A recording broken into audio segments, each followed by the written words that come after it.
Hey, welcome back everyone. It's Only Run Very New with my boy Barvo with some more gameplay for the Flesh and Blood trading card game played on Talshar.net. In this game I'm playing against Dromai. So I'm basically siding out the life gain and the defense reacts so I can have maximum poppers and maximum aggression. We win the die roll, we get to go first, and we get to just dominate a Starstruck on turn 0, which is very nice. They have the choice of giving us their helmet and chest and a card to block 7 and prevent the crush, but that's obviously very costly for them.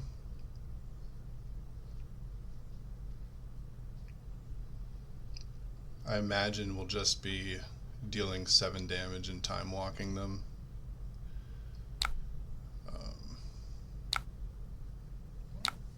We don't see Ghostly Touch, so it's probably the Empress variant. Not entirely sure.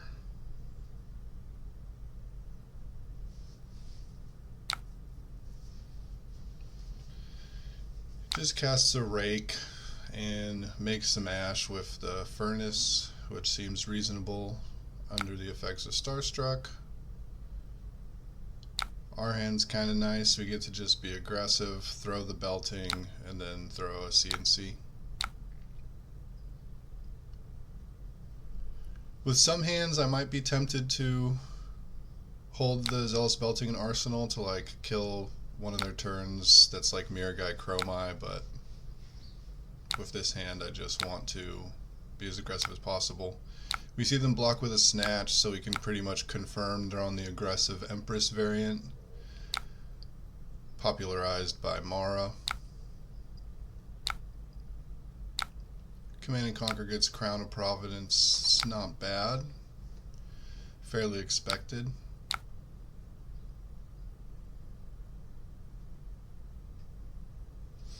I think I'm looking to just trade damage.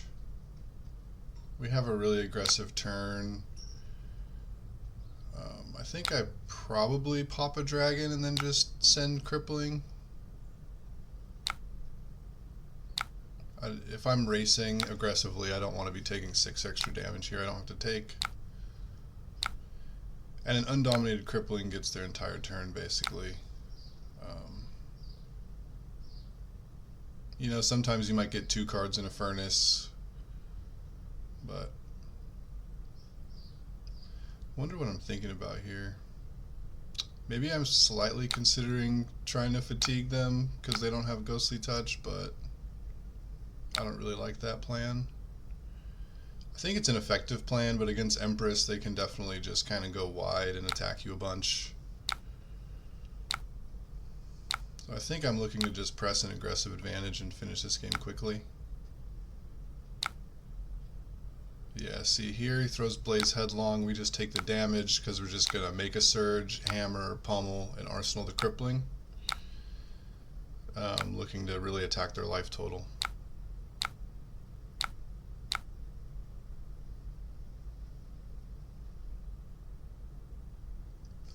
Pummel is pretty face up here. Even though he overblocks, I'm still just getting the extra 3.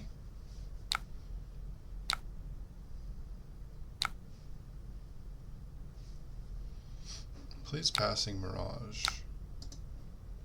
So this is a really key card to try to keep off the board for Dromai. But in this game I decide to go for something a little different, I believe.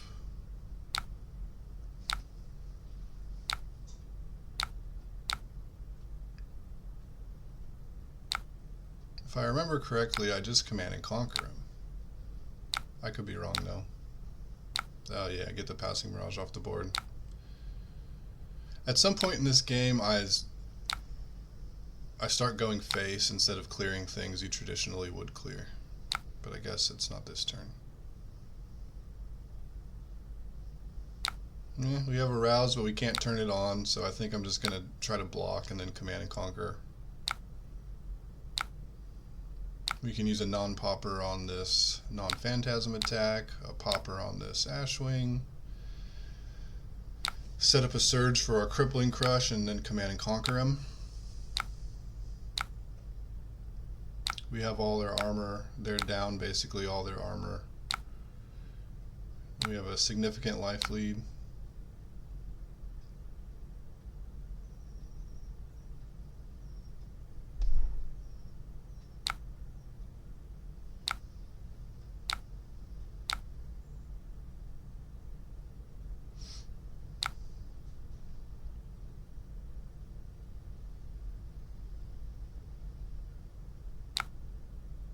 Dromai Energy Potion.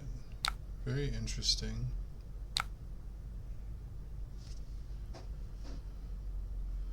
So there's a few things we could do with this hand. We could dominate a Crippling Crush and send it to their face. That would cost our whole hand because we have a Surge. We could.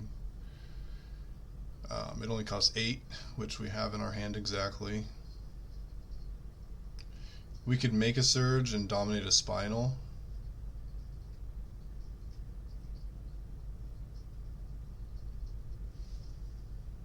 I think both options are fine. The Crippling Crush is obviously a lot harder to stop, but if they have a defense reaction in Arsenal, they could stop both. Although the Crippling Crush would require another react in hand or them getting rid of their Furnace, which they probably don't want to do on 0 Ash.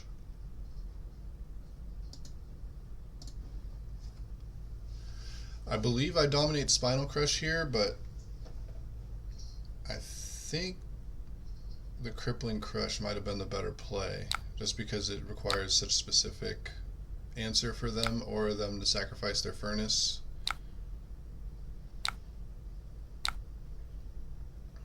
I don't think attacking Dromai is like a reasonable option here. It can get kind of out of hand if he plays a Mirror Guy, but I have a 5-card hand, a big life lead. I don't think I'm looking to just hammer the Dromai down. Now if I could activate Rouse the Ancients, that's another story, because I could go at him for 7 and then kill the Dromai. But unfortunately we only have 2 blues in our hand, so that's not an option.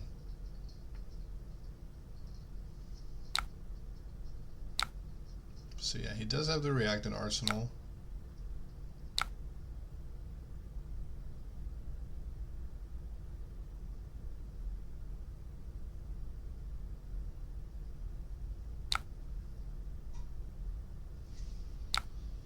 Must have forgot to crack the Seeker's Mitts, because I think he could have prevented 1 extra damage had he done that before resolution.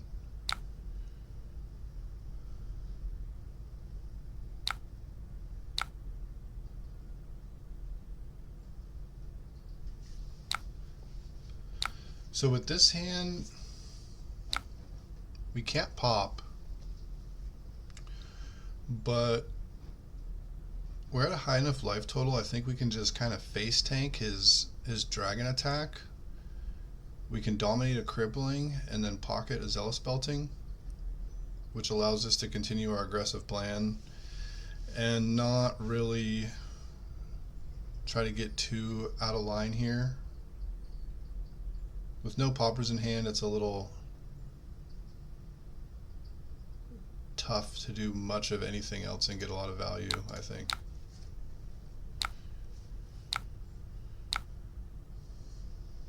We have so much armor, if things get down to, like, if his board gets out of hand and we just have to race, maybe we can still cross the finish line first.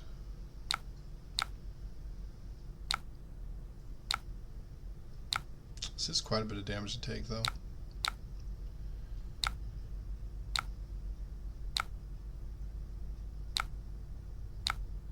Passing Mirage.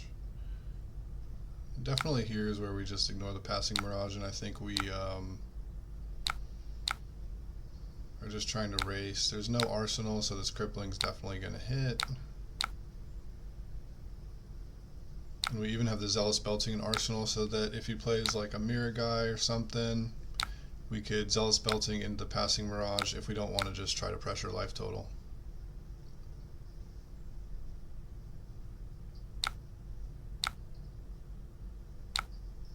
And yeah, I think here we're just trying to mitigate damage and go for his face. I think at this point, using our resources to try to clear his board is just going to give him room to get back into the game.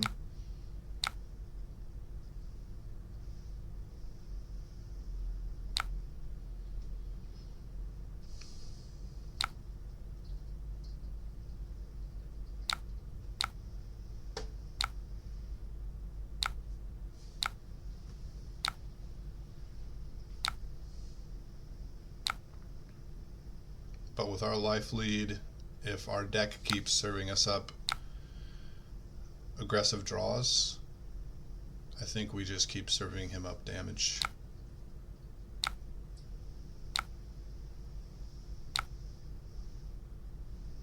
Against the Empress variant, we don't have to really be afraid of the big dragons coming down with the Passing Mirage. It's more just kind of like the small value dragons.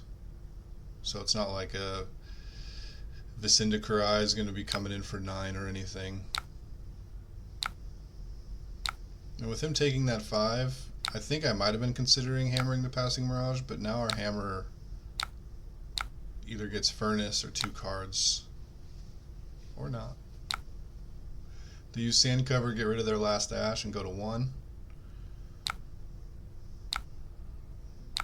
Which definitely puts us in the driver's seat this game, I believe.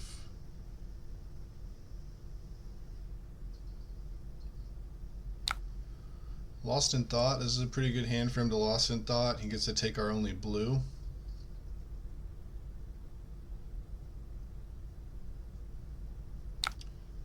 But we can just kind of block with armor. Try to save our life total. And still come in with a Choke Slam. Which isn't great off these 3 cards, but with him at 1, it does do quite a bit. Oh no, I Crown. Looking for a blue?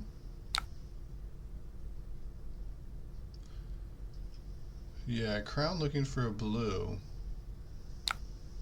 We hit the blue, so it ends up being fine. It's a little risky, but I guess if we hit the red, we can still just pop and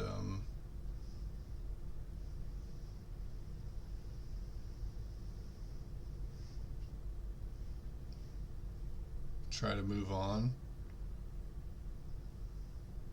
I'm wondering what I'm thinking here, because I could just pop and end the turn. But maybe I really want a Spinal for like the extra damage. Knowing Empress has a lot of 2 blocks in their deck.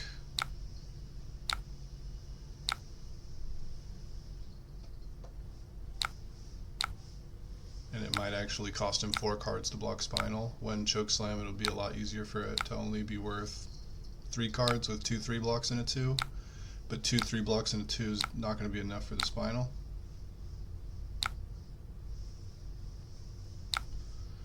A little risky, because he could also just have Sigil to get himself out of the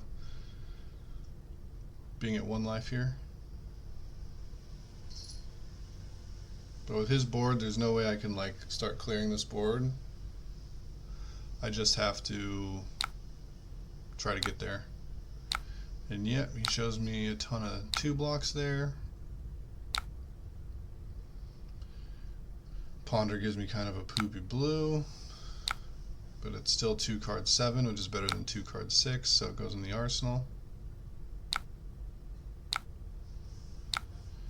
And then here I just pop with Crippling Crush and Dominate Chokeslam, and pretty sure it's good enough. I don't think I've ever seen Empress on Red Unmovable.